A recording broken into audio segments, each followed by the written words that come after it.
The Motion Lab is pretty special for many, many reasons, but it is a place where we identify those greatest limitations and ways that we can maybe affect those in a more positive manner to allow them to be more functional and independent in their daily living skills. And the technology in the Motion Lab allows us to see so much more about how a child is moving and why they're moving the way they're moving, and that allows us to determine a more accurate and beneficial treatment plan for each child.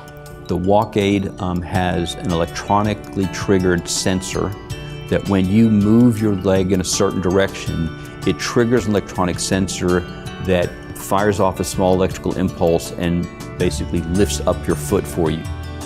The walk aid is commonly used for children with a diagnosis of cerebral palsy and hereditary spastic paraplegia. It can also be used on children who just have foot drop for other reasons, so they have difficulty picking their foot up as they walk. And one of the things that we're finding is that some children with walk aid can use it on a temporary basis, and a year or 2 years later they've developed enough muscle strength on their own from the device that they can come out of the device, which is even nicer. Yeah, we found out when Emerson was about 6 months old that he had a perinatal stroke, and as an effect had cerebral palsy, and we immediately started him in physical therapy, occupational therapy around 8 months old.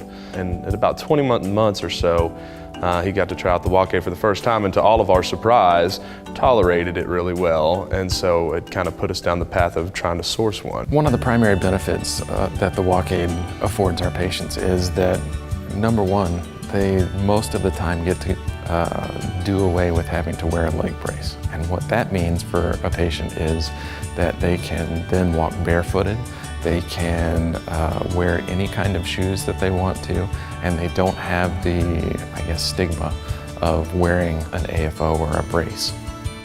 Because of the fact that we were able to get the walk aid on Emerson at a very early age, it established some nerve routes and patterns that wouldn't have otherwise been strengthened or established.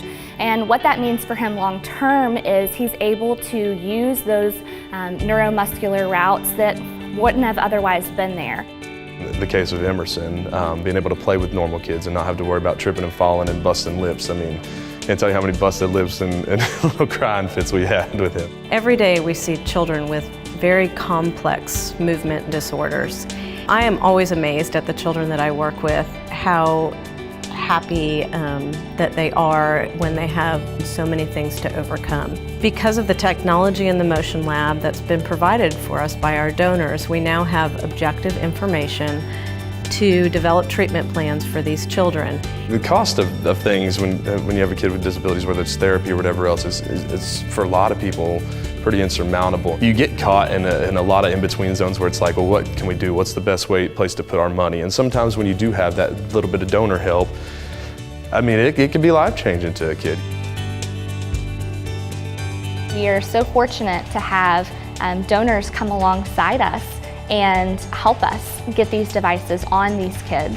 When you're able to help a child identify their uniqueness and elicit their independence, it's the most rewarding feeling and is what truly inspires me to work harder every single day.